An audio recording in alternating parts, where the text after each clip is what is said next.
تو بھوک کے موقع پر نا اونٹ پہ بیٹھے تھے، پیچھے رہ گئے، اونٹ پر بیٹھے تھے تو پیچھے رہ گئے، اونٹ سست تھا، تھک گیا، چل نہیں رہا تھا۔ حضرت ابو ذر غفاری رضی اللہ تعالیٰ عنہ پہلے تو اسے لے گئے یہ گاؤں میں کہ اونٹ بیمار ہو گیا، اس کا علاج کرایا، لیکن جب وہ ٹھیک نہ ہو سکا نا تو اونٹ وہیں چھوڑ دیا۔ حضور صلی اللہ علیہ وسلم کے پیچھے ضرور پہنچنا ہے میدان تبوک میں، تو جو سامان تھا وہ سارا پشت پہ رکھا اور اکیلے ہی چل دیے، تنے تنہا اور پیدل۔ سامنے سے گرد اڑتی ہوئی نظر آئی تو لوگوں نے کہا حضور پتہ نہیں کون آیا ہے۔ فرمایا تمہیں نہیں پتہ، مجھے تو پتہ ہے نا، ابو ذر غفاری آیا ہے، ابو ذر غفاری آئے۔ پھر حضور نے فرمایا یمشی واحدہ و یموت واحدہ و یبعث واحدہ، فرمایا یہ تنہا چلتے ہیں، یہ تنہا ہی دنیا سے جائیں گے، تنہا ہی اٹھائے جائیں گے، تنہا چلتے ہیں، تنہا ہی دنیا سے جائیں گے، انتقال تنہا ہی اٹھائے جائیں گے۔ جو بہت زیادہ سختی کرنے لگے صحابہ پہ، بہت زیادہ،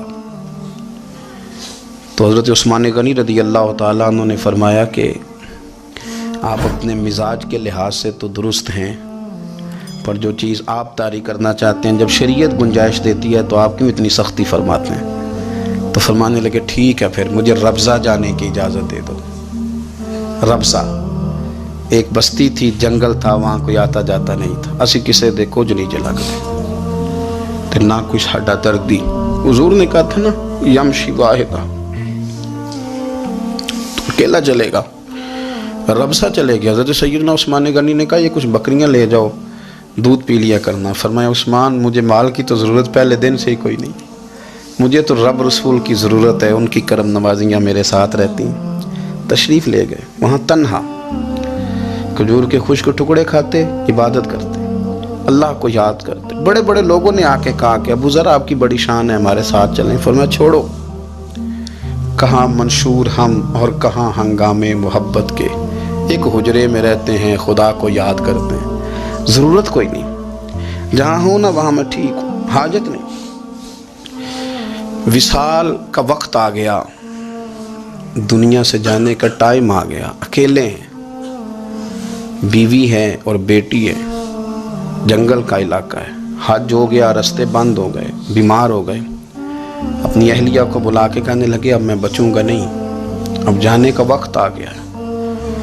میں نے فقیری جو حضور کی دیکھی تھی اس میں نے وقت گزارا ہے، اور دیکھ میں جا بھی فقیری میرا ہوں، لے سجدہ سا توڑ نہیں پائی، جان بھی دیتی تیرا تیرے، اب جانے کا وقت ہے۔ تو اس طرح کرنا، اگر تیرے پاس کوئی کپڑا ہوا تو مجھے کفن دے دینا، نہ ہوا تو اللہ کے سپرد کر دینا۔ کہا ہم دو عورتیں ہیں، جنازہ غسل کفن۔ فرمایا رب جماعت بھیجے گا میرے لیے، لوگ آئیں گے، میرے نبی پاک نے مجھ سے وعدہ کیا تھا آئیں گے نا لوگ۔ تو اہلیہ کہنے لگی ابو ذر آپ کو کیسے پتہ ہے کہ آپ اس صحرا میں انتقال کر جائیں گے، اللہ شفا دینے والا ہے۔ فرمانے لگے ہم 3-4 لوگ بیٹھے تھے تو حضور نے فرمایا تھا تم میں سے ایک شخص صحرا میں اکیلا انتقال کر جائے گا، تو وہ میرے جتنے باقی ساتھی تھے وہ سارے انتقال کر گئے، اب میں اکیلا ہی بچا، مجھے پتہ ہے وہ میں ہی ہوں، تو تم دیکھنا تمہیں کوئی نہ کوئی مل جائے گا غسل کفن کے لیے۔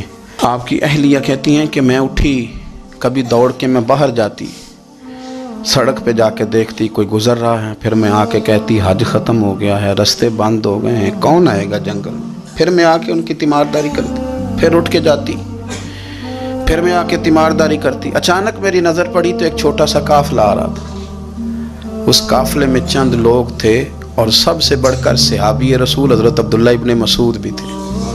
میں نے ان کو اشارہ کیا تو وہ دوڑے آئے، کہنے لگے بہن کیا ہے؟ میں نے کہا یہاں ایک شخص ہے، تمہاری تھوڑی سی ضرورت ہے اس کو۔ حضرت عبداللہ ابن مسعود کہنے لگے کون ہے بی بی؟ کہتے ہیں میں نے کہا کہ وہ ابو ذر غفاری ہیں۔ کہتی تڑپ کے روئے عبداللہ ابن مسعود، تڑپ کے کہنے لگے ابو ذر میرے نبی پاک کا پیارا، میرے ماں بھی اس پہ قربان، میرا باپ بھی قربان، کدھر ہے جلدی بتاؤ۔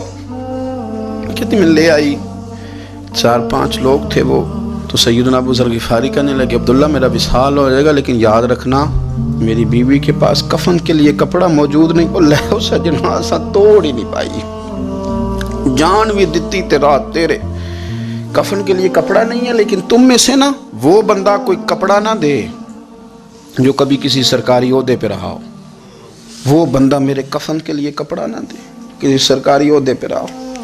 ایک انصاری جوان کہنے لگا ابو ذر میں کبھی کسی عہدے پہ نہیں رہا، اگر آپ میری چادر قبول کر لیں کفن کے لیے تو میں ٹھیک ہے، میں نے نا حضور کے طریقے پر زندگی گزاری ہے، چپ کر کے میرا جنازہ پڑھ دینا اور مجھے کہیں اور نہ لے کے جانا، اسی کسی دے کچھ نہیں جے لگتے تو نہ کوئی ساڈا دردی یہیں کسی صحرا میں جنگل میں یہیں کوئی قبر کھود کے مجھے دفن کر دینا، مجھے جانے نہیں ہے کسی جگہ۔ حضرت عبداللہ ابن مسعود رضی اللہ تعالیٰ عنہ نے جنازہ پڑھایا، اور اس درویش کو جو 5ویں یا 4تھے مسلمان ہیں ان کو وہاں دفن کیا۔ جب خبر پہنچی نا مدینے تو سب سے زیادہ آنسو مولا علی نے بہائے، سب سے زیادہ حضرت علی نے۔ لوگوں نے کہا اتنا کیوں روتے ہو؟ فرمایا 2 ہی تو بندے تھے جو اللہ کے راستے میں کسی کی پرواہ نہیں کرتے تھے، اب ایک ہی رہ گیا ہے۔ کہا حضور کیا مطلب؟ فرمایا 2 ہی تھے، ایک ابو ذر اور ایک علی، اب اکیلا علی تو رہ گیا، وہ چھوڑ کے چلے گئے۔ حضرت سیدنا ابو ذر غفاری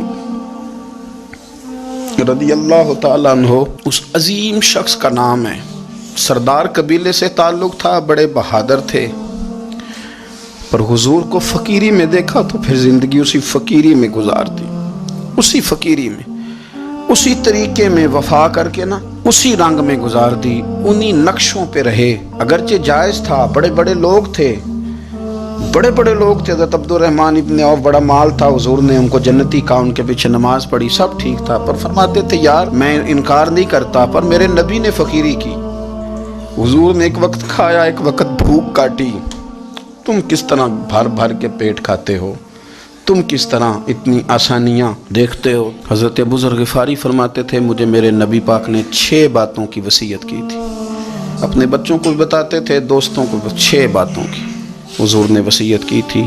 سب سے پہلے حضور نے فرمایا تھا ابو ذر مسکینوں سے محبت کرتے رہنا۔ دوسرا نبی پاک صلی اللہ علیہ وسلم نے فرمایا تھا جب بھی دیکھنا نیچے والوں کو دیکھنا، اوپر والوں کو نہ دیکھنا، مالداروں جاگیرداروں پہ توجہ نہ کرنا، ذہن خراب ہوگا، نیچے دیکھنا، غریبوں کی طرف توجہ رکھنا۔ تیسرے نمبر پر نبی پاک صلی اللہ علیہ وسلم نے فرمایا تھا ہر حال میں حق بات کہنا اگرچہ وہ کڑوی ہو۔ چوتھے نمبر پہ میرے محبوب نے فرمایا تھا اللہ کے معاملے میں کسی کی پرواہ نہ کرنا، کوئی کیا کہتا ہے کہتا رہے، تم رب کے راستے پہ چلتے رہنا، ملامت کی پرواہ نہ کرنا۔ اور 5ویں نمبر پر میرے نبی پاک نے مجھ سے کہا تھا اگر رشتہ دار تجھ سے تعلق توڑیں بھی نہ تو تو جوڑ کے رکھنا، صلہ رحمی نہ چھوڑنا۔ اور 6 نمبر پر حضور نے فرمایا تھا اللہ کے عرش کے خزانوں میں سے خزانہ ہے لا حول ولا قوت الا باللہ العلی العظیم۔ حضور نے فرمایا اسے پڑھتے رہنا، اسے کبھی نہ چھوڑنا۔ اے اللہ ان نیک اور پاک لوگوں کا صدقہ ہمارے دلوں کو تقویٰ عطا فرما۔ آخر دعوانا الحمدللہ رب